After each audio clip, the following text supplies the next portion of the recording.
Lembro-me de estar na sala de cirurgia e naquele momento senti amor. Pensei que devia ter morrido ali mesmo. Mas aí veio o meu lado analítico e científico, ainda em ação. Então, espere um minuto. Se eu morri, o que é tudo isso? Porque, em primeiro lugar, eu não acredito em nada. Em segundo lugar, meus pais me disseram que eu iria para o inferno por ser ateu. Então, não estou experimentando nenhuma dessas duas coisas. Foi aí que realmente comecei a me perguntar o que diabos estava acontecendo. Por que estou aqui? Me perguntei. Mas então veio a resposta, e essa resposta surgiu ao meu redor, na atmosfera. Era a resposta: este é o seu lar. Você faz parte de mim. Você faz parte de nós. Bem-vindo ao lar. Quando ouvi isso, bem-vindo ao lar, me desabei, porque me lembrei. Foi quando tudo voltou à minha mente e eu soube imediatamente. Meu Deus, aquela vida que eu tinha na terra era apenas uma ilusão. Tudo o que eu fazia lá embaixo na terra era realmente apenas uma ilusão. Estado temporário. Eu sou Nancy Ryan. Cresci em uma pequena fazenda familiar no meio de plantações de milho, bem no noroeste de Chicago. Eu era uma criança muito estranha, muito espiritual. Olhava ao redor e via a presença divina em todos os lugares. Eu dizia para minha família: meu Deus, deuses nas árvores, o Espírito está por toda parte. Eles me olhavam meio estranho porque éramos católicos, e minha família era bem católica mesmo. Não eram católicos de cantina ou de fim de semana. Quando eu tinha aos 15 anos, começamos a ver muitas notícias sobre padres que abusavam de crianças. Casos que estavam se tornando muito comuns, especialmente na região de Chicago. Foi aí que comecei a questionar meu ponto de vista anterior sobre a existência de Deus, se eu estava apenas imaginando tudo aquilo. Então, por volta dos 16 ou 17 anos, eu já tinha praticamente decidido que Deus não existia, porque se ele existisse, como isso poderia acontecer? E isso consolidou meu afastamento da religião e da espiritualidade. Eu entrei na faculdade e me formei em geologia. Então me tornei um cientista muito racional e focado na materialidade. Por volta dos meus 25 anos, eu já era um ateu convicto. Depois da faculdade, trabalhei para o Departamento de Energia por um tempo, fazendo coisas muito científicas no oeste dos Estados Unidos. Meu trabalho acabou se tornando principalmente redação científica, porque eu era muito bom nisso, e muitos cientistas não eram. Então eu editava os artigos científicos que eles publicavam. A escrita ou os livros que eles estavam escrevendo praticamente me sustentou durante o resto da minha carreira, até meus 40 e poucos anos. Eu tinha 46 anos e me mudei para Boulder, no Colorado. Estava começando a me sentir um pouco insatisfeito com a minha situação na vida. Algumas coisas não tinham ido bem, meu casamento tinha terminado e eu estava naquele momento de realmente questionar o que viria a seguir para mim. Então, comecei a procurar outro emprego. Pensei, o que eu realmente precisava era de outro emprego, um emprego diferente, em algum lugar. Ou talvez em Denver, um pouco mais tarde naquele mês, sabe? Entre o Natal e o Ano Novo, tirei uma semana de folga do trabalho. Então saí para dar uma volta de bicicleta pela cidade, deixar algumas coisas na biblioteca, fazer algumas compras e depois sair para uma trilha. Entrei numa rotatória, a ciclovia que eu estava seguindo simplesmente desapareceu e a pista ficou bem estreita. Então entrei com muita cautela e fui entrando devagar.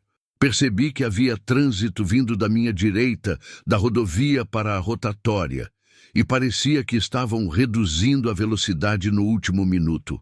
O SUV da frente, em vez de parar, acelerou. Eu estava numa situação muito ruim, porque estava bem na direção de onde ela estava vindo. E tudo o que pude fazer foi uma reação instintiva. Estendi a mão e não faço ideia do que aconteceu desde o momento em que a estendi até acabar no capô do veículo dela. De alguma forma, eu Eu caí da bicicleta e fui arremessado para cima do capô do carro dela, olhando para ela enquanto ela mandava mensagens. Eu estava tentando bater no para-brisa dela, mas ela continuou dirigindo sem me ver. Tipo, bem na frente dela, e eu não consegui me segurar. O capô do carro dela era muito liso, então escorreguei desesperadamente, tentando me agarrar em alguma coisa, mas não encontrei nada. Bati no asfalto e ouvi o estalo do meu capacete. De repente, ela tinha acabado de passar por cima de mim.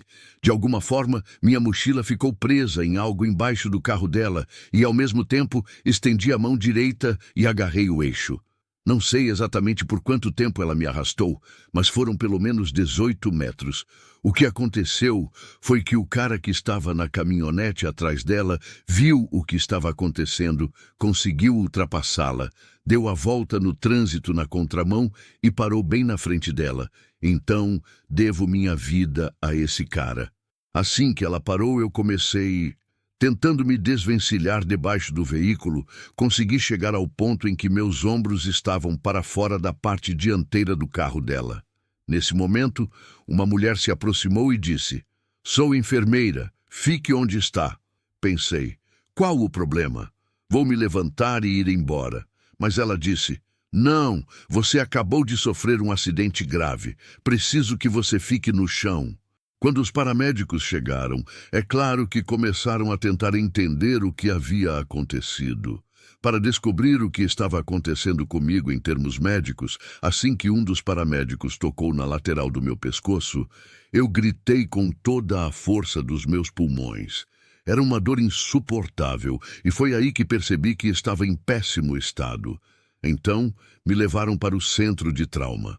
Eu tinha um traumatismo craniano, a clavícula fraturada, 5 costelas quebradas em vários lugares e um pulmão colapsado. Mas o principal dano era mesmo no meu pescoço e nas minhas costas. O médico basicamente disse: "Bem, todos os processos nas suas costas." Minha coluna rachou e sofri danos graves nas vértebras do pescoço e na região lombar. Então, chamaram um cirurgião que decidiu que poderia consertar.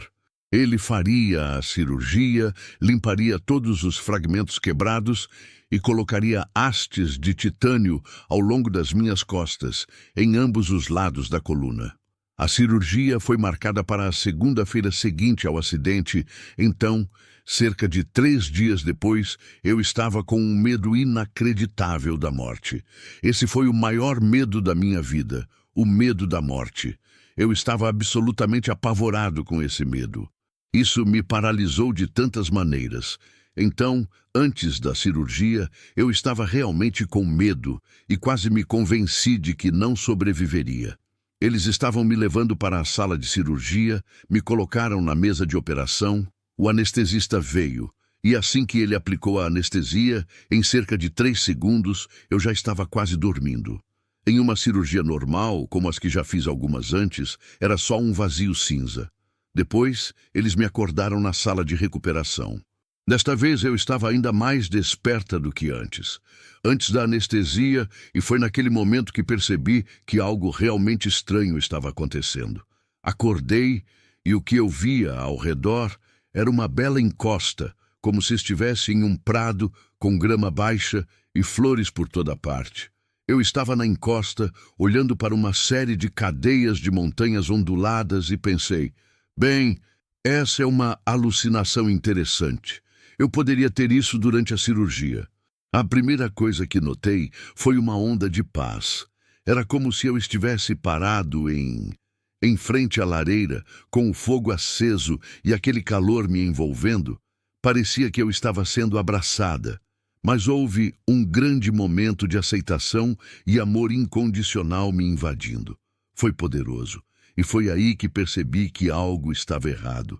Pensei: meu Deus, eu morri. Pensei que tinha morrido. Lembro-me de estar na sala de cirurgia e naquele momento senti amor. Pensei: devo ter morrido na mesa de operação. O segundo pensamento. E aqui está minha mente analítica e científica ainda em ação. Então, espere um minuto. Se eu morri, o que é tudo isso? Porque, em primeiro lugar, eu não acredito em nada. Em segundo lugar, meus pais me disseram que eu iria para o inferno porque sou ateu. Então, não estou passando por nenhuma dessas situações. Foi aí que eu realmente comecei a me perguntar o que diabos estava acontecendo e por que eu estava aqui. Fiz essa pergunta para mim mesmo, mas então surgiu uma resposta para o meu pensamento, e a resposta veio de alguma forma do meu entorno, da atmosfera. E foi a resposta para isso: é a sua casa. Você faz parte de mim, você faz parte de nós. Bem-vindo ao lar. Quando ouvi isso, bem-vindo ao lar, me emocionei porque me lembrei. Foi quando tudo voltou à minha mente e eu soube imediatamente: meu Deus, aquela vida que eu tinha na terra era apenas uma ilusão. Aquela coisa que eu estava fazendo lá embaixo na terra era realmente um estado temporário, e isto é real. Era tão óbvio.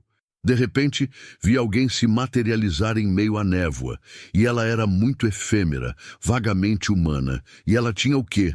Parecia ter cabelo comprido, mas nunca consegui ver seu rosto porque não se tratava dela, e sim de eu aprender o que precisava aprender. E foi isso que ela disse: sabe, está na hora de você aprender o que precisa para voltar e fazer da sua vida algo que valha a pena ser vivido. Essas foram praticamente as palavras exatas dela, e eu fiquei tipo: nossa, eu não vou voltar lá. Você está brincando comigo? Eu não vou voltar para aquele lugar. Ela disse: bem, você já concordou em voltar. E eu respondi: eu estava bem. De voltar ao meu eu mais jovem, quando eu era meio chata com meus pais, porque eu sempre os desafiava. Então, eu a desafiava dizendo que não queria voltar para aquela época e que não me lembrava de ter concordado em voltar. Ela disse: bem, você fez isso antes de nascer, então deixe-me mostrar. E foi um momento estranho, como em um filme, em que algo se materializou no ar à minha frente, quase como uma tela de cinema. E ela me mostrou eu planejando minha vida antes de nascer. Então, de certa forma, a experiência foi planejada e eu pude ver isso. Houve um momento em que olhei para trás e só havia neblina, um cinza nebuloso, enquanto à minha frente havia algo vibrante. Talvez uma floresta, um cânion, uma montanha ou algo assim, mas atrás de mim tudo havia desaparecido. Perguntei a ela sobre isso, o que estava acontecendo, e ela disse que o lugar onde eu estava não era a realidade final de onde eu iria chegar. Era uma espécie de... Ela chamou isso de... Ela me disse: este lugar é o seu lugar de aprendizado. O que fazemos aqui é criar um ambiente confortável para você aprender coisas que você gosta, lugares que te fazem sentir à vontade e que te permitirão aprender o que você precisa para voltar e construir uma vida que valha a pena ser vivida. Ela me ensinaria coisas não apenas sobre este lugar espiritual em que eu estava, mas também que tudo era baseado em uma estrutura energética, não física. Tudo o que você vê ao seu redor é uma ilusão. Quanto mais eu pensava nisso, mais percebia que era verdade. O tempo equivalente ao que passei na mesa de cirurgia, porque eu tive uma parada cardíaca, minha pressão arterial despencou, meus batimentos cardíacos pararam. Durou no máximo uns 2 minutos. Se fôssemos fazer aqui tudo o que eu fiz, em termos de lugares que visitei e coisas que aprendi, levaríamos uns 2 ou 3 meses aqui, mas lá também pareceu uma eternidade. Sabe, foi uma experiência completamente diferente, uma espécie de tempo. O que eu percebi com isso foi... não é que o tempo passe de forma diferente, mas sim que eles estão em um nível espiritual, além da nossa percepção do tempo. Eu fui a um lugar onde fiquei parado e, ao meu redor, vi o mapa da minha vida. Era como um mapa de realidade virtual, como uma carta náutica antiga, tudo estendido ao meu redor. Eu estava no centro e havia uma grande linha, acho que chamam de linha da bússola, e eu olhava ao redor, vendo diferentes caminhos de uma extremidade do mapa à outra. Eu sabia que aqueles eram todos os diferentes caminhos que eu havia percorrido, ou que deveria ter percorrido, até chegar a este ponto, e havia muitos outros caminhos se ramificando a partir de onde eu estava. mas todos levando de volta ao mesmo lugar. O objetivo daquele ensinamento em particular era, em primeiro lugar, que podemos escolher um de muitos caminhos na vida e que eles praticamente nos levam ao mesmo lugar. Portanto, não existe um caminho certo específico que você precise seguir. Além disso, notei que a rosa dos ventos estava, centrado figurativamente na minha região do coração. O ponto principal desse ensinamento que ela finalmente abordou é que você não usa apenas o seu cérebro, o cérebro humano, para tomar decisões. Você também precisa se aprofundar no que chamamos de intuição, ou esse conhecimento interior. E ela disse para equilibrar esses dois aspectos, para que você tome decisões a partir de uma perspectiva realmente holística, em vez de simplesmente uma decisão analítica. Até aquele momento da minha vida, eu havia ignorado completamente isso, não havia prestado nenhuma atenção. Depois disso, tive o que as pessoas chamam de revisão de vida. Na época, você precisa entender que eu não conhecia nenhum desses termos. Eu não sabia nada sobre experiências de quase morte, não sabia nada sobre revisões de vida, não fazia ideia de nada disso. Então, ela me levou por um vale sinuoso entre as montanhas até o que parecia ser um lago lá no alto e disse: "Quero que você se ajoelhe na beira do lago e toque a superfície da água." Então eu fiz isso e simplesmente me sentei de volta, meio que de salto alto. Eu apenas observava a superfície, as ondulações se espalhando. Eu conseguia ver, sobre as ondulações, pequenas bolsas por toda a superfície do lago que, para mim, pareciam pequenos vídeos de momentos específicos da minha vida. Mas quando eu me concentrava em um deles, eu voltava a vivenciá-lo. Não era como se eu estivesse assistindo de fora, eu estava lá, experimentando tudo novamente da minha perspectiva, mas também da perspectiva das outras pessoas, e eu conseguia sentir tudo o que elas sentiam, como se fosse real. Isso me tocou profundamente, porque houve momentos em que ajudei alguém ou disse algo gentil e pude sentir a pessoa, ou melhor, pude sentir seu espírito se alegrar, pude sentir o quanto ela se sentia animada porque alguém disse algo amável. E também pude ver os efeitos subsequentes dessas ações. Então, se eu dissesse algo positivo e inspirador para alguém, eu via como isso a ajudava a ser mais positiva com os outros. Portanto, o ensinamento era que você tem um impacto nas pessoas. Ao seu redor, não apenas fisicamente, mas também há um componente energético ou espiritual em cada interação que você tem, seja verbal ou não. Não importa, tudo o que você faz tem um impacto e, portanto, seja mais consciente de como você impacta os outros. Por outro lado, isso me permitiu aprender com as coisas que não foram tão boas. Houve uma época, quando eu era adolescente, em que minha irmã mais nova e eu nos envolvemos em uma briga. A gente brigava como cão e gato quando eu era criança, a gente simplesmente não se entendia. Eu a amava, mas não nos dávamos muito bem. Teve uma época, quando eu tinha uns 17 anos e ela uns 14, que eu disse uma coisa meio grosseira para ela. Na hora, não pensei muito nisso, foi só um jeito de me livrar dela, sabe? Eu estava muito cansado daquela briga, então falei uma besteira mesmo, e ela não reagiu, não vi nenhuma reação. Naquele momento, para ela, só que ela foi embora, mas refletindo sobre isso, pude sentir a dor que causei a ela. E essa é a segunda coisa que sempre me impacta. Sentir a dor dela com o que eu disse. Foi o maior aprendizado da minha vida. E é isso que eu mais gostaria de poder transmitir às pessoas. A compreensão visceral de como suas ações afetam os outros, como suas palavras afetam a vida de outras pessoas. Naquele momento eu percebi, ok, vou mudar a forma como ajo. Eu interajo com as pessoas agora, é isso. Aquele momento me despertou como nada mais. Foi um grande momento de revelação. E desde que voltei aqui, me lembro disso quase todos os dias. E isso me ajuda a formular como interajo com as pessoas diariamente. Estou muito preocupado e cuidadoso com a forma como interajo com as pessoas.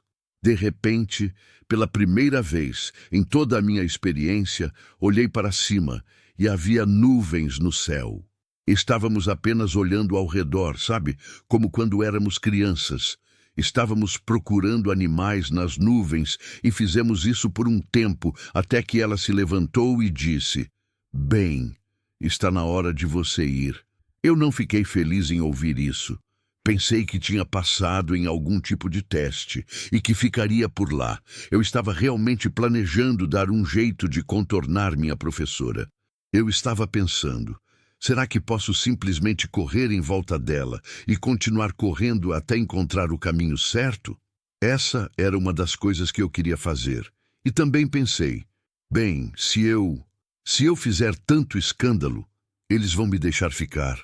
Comecei a chorar um pouco com ela, então, nesse momento, ela colocou as mãos no meu ombro quebrado, nas minhas costelas e bem aqui em cima, porque a parte superior do meu externo era a parte que estava fraturada.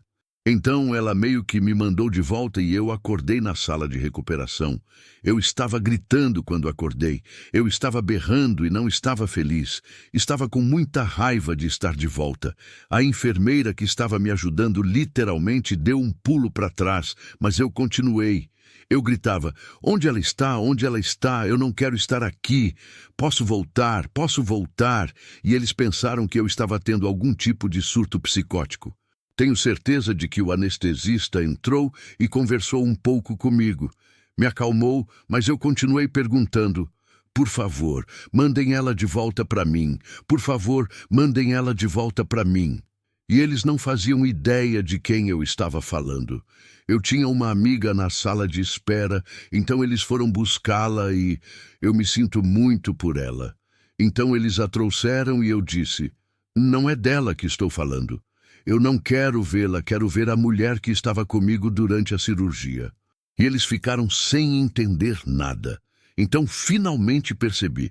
Bem, então minha mente racional entrou em ação e eu me lembrei de tudo o que aconteceu. Mas pensei: ok, preciso calar a boca porque eles não entendem, eles não compreendem o que você passou.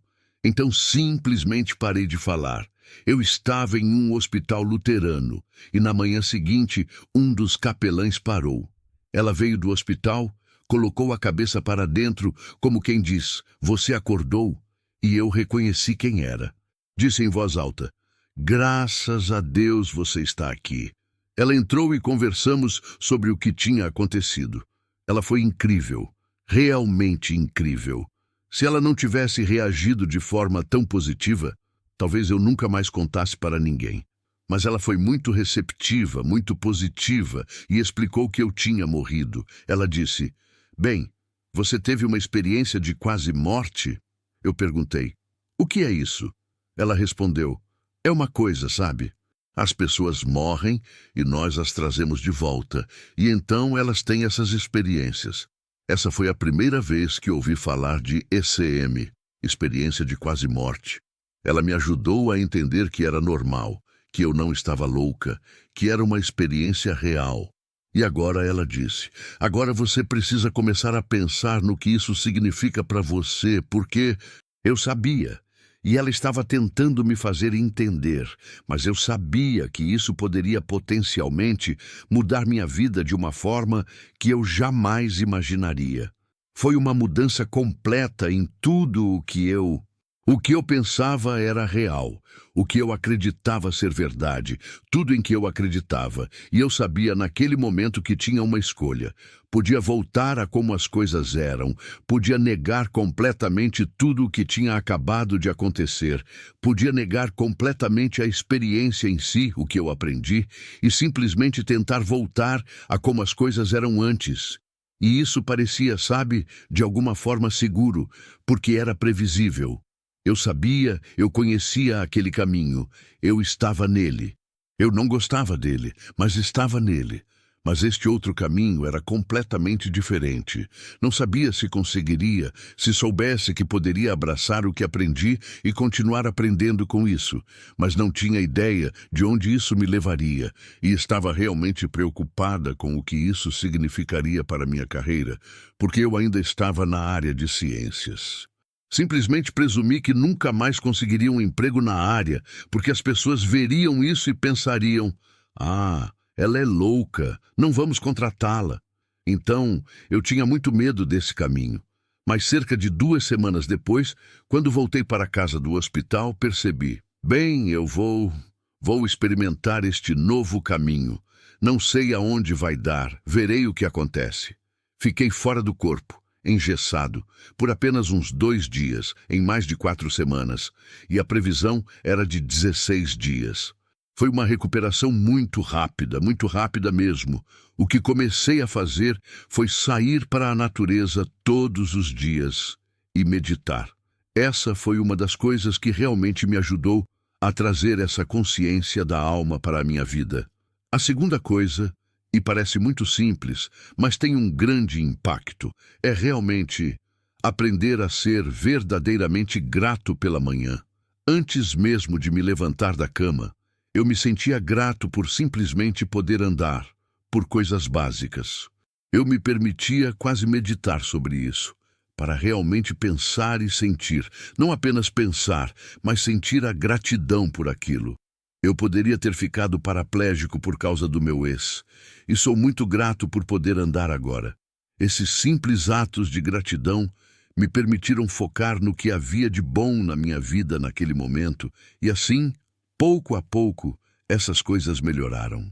Pequenas coisas me permitiram ficar mais centrada e presente durante o resto do dia. Trata-se de estar consciente das suas ações no momento presente, sem entrar no piloto automático. É muito fácil viver a vida no piloto automático, que era onde eu estava antes. Então, agora não estou mais presa a dramas como antes. Seja lá o que aconteça nos nossos governos, é como se estivesse acontecendo, mas ainda estou em paz na minha vida. Sim, tenho preocupações com o mundo, com certeza, mas isso não muda essa paz interior. Sei que é importante estarmos aqui nesta realidade. Ela tem coisas a nos ensinar. Todos nós aprendemos com ela. Mas, em última análise, não somos esta realidade. Somos um nível de realidade maior. Eu estava aprendendo a viver a partir desse nível de consciência da alma, em vez de apenas meu nível limitado de consciência humana. Não que o nível de consciência humana fosse ruim, mas para mim era muito cheio de medo, e eu reagia à vida em vez de ser proativo, e eu não queria mais ser assim. Eu queria viva a vida a partir desse nível mais elevado de consciência, porque se sente melhor, é mais pacífico, mais conectado, mais cheio de amor e alegria. É um lugar muito melhor para se estar. Não estou nem perto de ser tão estressado, e certamente não tenho mais medo. Sabe, tem sido uma mudança realmente ótima para mim. Não sou mais movido por este mundo materialista. Não estou preso a isso. Eu entendo que existe um panorama maior, não apenas para o mundo, mas para cada um de nós. O medo da morte que eu carregava realmente me impedia de viver plenamente, pelo menos para mim. Me fazia pensar pequeno e seguro, e não é necessariamente assim que todos nós devemos estar o tempo todo em nossas vidas. Para algumas pessoas, isso é perfeitamente normal, e em certos momentos da vida também. Mas qualquer decisão baseada no medo não é, para mim, a decisão mais forte que se pode tomar. De alguma forma é limitada. Quando trabalho com pessoas individualmente, realmente tento ajudá-las a entender melhor a realidade. Nesse espaço onde a tomada de decisões se baseia na força, na confiança em si mesmos e talvez na compaixão ou no amor, em vez de tenho medo de que aquela pessoa não goste do que estou fazendo, então vou fazer isso ou aquilo, em vez do que realmente quero fazer. Para a grande maioria das pessoas que vêm aqui em busca de uma experiência de vida, e é engraçado, porque meu professor chama isso de experiência de quase vida, Eu gosto de dizer isso às pessoas, pois elas consideram isso quase uma experiência de vida. Vida, mas não a vida real. Então, todos nós que estamos aqui para ter essa experiência próxima da vida, viemos por uma variedade de razões. Algumas pessoas vêm para aprender algo muito específico, enquanto muitas vêm para vivenciar coisas que não podemos experimentar em nenhum outro lugar ou que seriam muito difíceis. Ter um filho, por exemplo, você sabe, você não necessariamente dá à luz enquanto está no céu. Então, muitas pessoas gostam de vir aqui e experimentar ter uma família ou criar uma família. Esta realidade física é como um cadinho, ou seja, um lugar de grande concentração, onde se pode aprender muitas coisas diferentes em um curto período de tempo. O verdadeiro desafio é, portanto, definir o que você quer aprender enquanto estiver aqui. Dentre todos os diferentes motivos ou propósitos que as pessoas podem ter, existe um núcleo. Aprender a estar neste ambiente e, ainda assim, viver com amor e compaixão, não apenas pela sua família imediata, mas por todos. E esse é o propósito fundamental que todos nós compartilhamos à noite.